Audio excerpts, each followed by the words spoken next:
ऊर्जा को यांत्रिक ऊर्जा में परिवर्तित कौन करता है? तो विद्युत मोटर।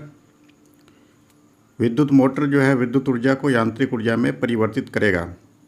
तो विद्युत पंखा,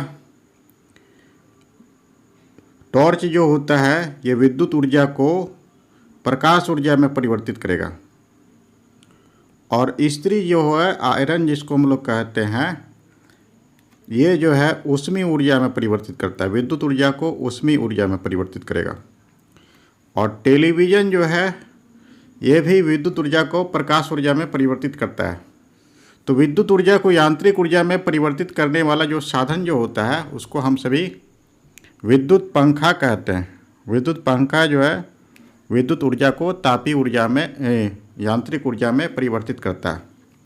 विद्युत पंखा इसका आंसर होगा। इसमें से जो है निम्नलिखित में से कौन सा विकल्प विद्युत धारा के तापन अवयव, विद्युत धारा के तापन अवयव पर का उदाहरण नहीं है? उदाहरण नहीं है। तो विद्युत इस्त्री जो होता है ये विद्युत धारा के तापन प्रभाव पर ही आधारित होता है। पंखे की कार्यशीलता जैसे अभी हम सभी पढ़ रहे थे ये विद्युत धारा को यांत्रिक ऊर्जा में परिवर्तित करता है। बल्ब जो होता है ये विद्युत ऊर्जा का तापीय प्रभाव पर आधारित होता है, विद्युत ऊर्जा को ताप में परिवर्तित करता है। केतली भी वही होता है, विद्युत ऊर्जा के तापीय प्रभाव पर आधारित होता है। तो पंखे की कार्यशीलता जो है ये विद्युत ऊर्जा का तापन प्रभाव पर का उदाहरण नहीं है। विद्युत ऊर्जा का तापन प्रभाव का उदाहरण इसमें से पंखे की कार्यशीलता जो है ये नहीं है। इसके बाद जितने भी हैं सभी विद्युत धारा के तापीय प्रभाव पर आधारित होता है। तो विद्युत धारा के तापीय प्रभाव के व्यवहारिक अनुप्रयोग पर आधारित नहीं है। विद्युत धारा के तापीय प्रभाव जैसे अभी हम सभी देख रहे थे उसमें क्या था, विद्युत पंखा। तो आयरन होता है विद्युत धारा के तापीय प्रभाव पर, केतली भी होता है, टोस्टर भी होता है, लेकिन इलेक्ट्रिक घंटी जो होता है ये विद्युत धारा का तापीय प्रभाव पर नहीं होता है। ये विद्युत धारा को ध्वनि ऊर्जा में परिवर्तित करता है, घंटी। इसीलिए इसका आंसर हो जाएगा इलेक्ट्रिक घंटी। अगला जो है इसमें से वोल्ट मीटर एक ऐसा यंत्र है जो विभवांतर की उपस्थिति का पता लगाता है। विभवांतर के कारण ही जो है परिपथ में धारा का प्रवाह होता है। धारा का प्रवाह, विभवांतर। ऊष्मा जो होता है वोल्ट मीटर, इसके लिए कैलोरी मीटर होता है ऊष्मा मापने के लिए। कंपन अलग चीज़ होता है। चुंबकीय क्षेत्र, ये विद्युत धारा के कारण चुंबकीय क्षेत्र उत्पन्न होता है। फोरस्टेट के प्रयोग में हम सभी देखे थे। तो विभवांतर की उपस्थिति का पता लगाने के लिए वोल्ट मीटर का प्रयोग किया जाता है। अगला है विद्युत स्विच को किस में लगाया जाता है? स्विच जो है विद्युत स्विच को हम सभी लाइव तार में लगाते हैं, जिसका रंग जो होता है वो लाल रंग होता है। और एक इसमें से उदासीन तार होता है जिसका रंग काला होता है। और हम सभी पढ़े थे एक भू संपर्क तार होता है जिस पर हरा आवरण जो है विद्युत रोधी आवरण का लगा हुआ रहता है। तो लाइव तार में जो है स्विच को हम लोग लगाएंगे क्योंकि धारा इसमें से प्रवाहित होता है। भू संपर्क तार के बारे में हम सभी जानते हैं। भू संपर्क तार जो है हम सभी को झटका लगने से बचाता है। न्यूट्रल तार और इसके बीच में लाइव तार और न्यूट्रल तार के बीच में 220 वोल्ट का विभवांतर होता है। अगला इसमें से ये है परिशुद्ध एमीटर में। परिशुद्ध एमीटर का प्रतिरोध का मान जो होता है तो इसको एमीटर को हम सभी श्रेणी क्रम में संयोजित करते हैं ताकि इससे जो है धारा प्रवाहित हो। सभी धारा परिपथ में जितने भी धारा प्रवाहित होते हैं सभी इससे होकर गुजरे, तभी हम सभी विद्युत धारा का मान का पता लगा सकते हैं। तो इसका जो है प्रतिरोध जो होता है ये बहुत ही निम्न होता है, निम्न प्रतिरोध का होता है एमीटर। अगला है सामान्यतः विद्युत तापन उपकरणों में विद्युत तापन उपकरण में प्रयोग किया जाता है। नाइक्रोम का प्रयोग हम लोग करते हैं। तो नाइक्रोम का क्या होता है, इसका प्रतिरोध जो होता है, प्रतिरोध बहुत ऊंच होता है और इसका जो गलनांक जो होता है वो भी ऊंच होता है। इसीलिए हम सभी तापन उपकरणों में नाइक्रोम का प्रयोग करते हैं। कॉपर जो होता है यह विद्युत का अच्छा चालक होता है। अगर इसका प्रयोग हम लोग करेंगे तो क्या होता है, ताप हमें प्राप्त नहीं होगा। आयरन भी चालक होता है, एल्युमिनियम भी, तो ये इन सब का प्रयोग नहीं करते हैं। तापन उपकरण के लिए हम सभी नाइक्रोम का प्रयोग करेंगे। अगला इसमें से एक फ्यूज का हम सभी सुरक्षा युक्ति कहते हैं। इसका मान जो है 8 एम्पियर है। तो फ्यूज केवल तभी काम करेगा जब धारा 8 एम्पियर से अधिक हो। तो 8 एम्पियर से अधिक होगा तो फ्यूज जो है ये गल जाता है, पिघल जाता है और परिपथ जो है भंग हो जाता है। फ्यूज का 8 एम्पियर से अधिक का चुंबकीय प्रेरण होता है। तो चुंबकीय प्रेरण, ये विद्युत चुंबकीय प्रेरण जो हमसे पढ़े थे, इसमें से विद्युत धारा उत्पन्न होता है। तो ये अलग चीज़ है। इसमें से धारा 8 एम्पियर से अधिक होने पर फ्यूज जो है वो पिघल जाता है। और फ्यूज जो है हम सभी टीन का बनाते हैं। टीन का सबसे अच्छा होता है, या फिर टीन या और लेड का मिश्र धातु होता है। ये हम लोग प्रयोग करते हैं फ्यूज के लिए। अगला है टंगस्टन का उपयोग विद्युत बल्ब में क्यों किया जाता है। तो टंगस्टन का प्रतिरोध अधिक होता है और साथ ही साथ गलनांक जो ऊंच होता है। गलनांक ऊंच होने के कारण टंगस्टन का प्रयोग किया जाता है। उपकरण में विद्युत मोटर प्रयुक्त नहीं होते हैं। विद्युत मोटर किसमें से प्रयुक्त नहीं होता है। विद्युत मोटर का कार्य क्या होता है, विद्युत ऊर्जा को यांत्रिक ऊर्जा में परिवर्तित करने का कार्य होता है विद्युत मोटर का।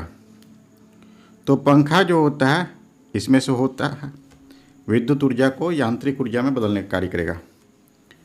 विद्युत मिक्सचर भी जो है ये, इसमें भी विद्युत ऊर्जा को यांत्रिक ऊर्जा में बदला जाता है। कंप्यूटर में भी होता है गैल्वेनोमीटर।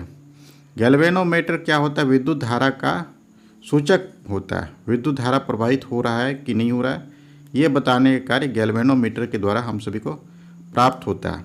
तो इसमें से विद्युत मोटर का प्रयुक्त नहीं होता है। अगला है इसमें से निम्न में से कौन सा उपकरण परिपथ में विद्युत धारा पता लगाता है। जैसे अभी हम सभी पढ़ रहे थे, विद्युत धारा पता लगाने का कार्य गैल्वेनोमीटर के द्वारा होता है।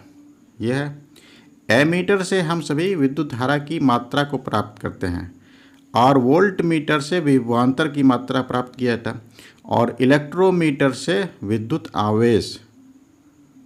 आवेश का पता हम लोग लगाते हैं। विद्युत आवेश, चार्ज जिसे हम सभी कहते हैं, उसका पता लगाया जाता है। वस्तु में चार्ज है, आवेशित है या अनावेशित है। तो जनरेटर जो होता है, जनरेटर क्या करता है, विद्युत उत्पन्न करने का कार्य करता है। वह उपकरण है जो परिवर्तित करता है। तो यह यांत्रिक ऊर्जा को विद्युत ऊर्जा में परिवर्तित करता है। यह विद्युत चुंबकीय प्रेरण के सिद्धांत पर कार्य करता है।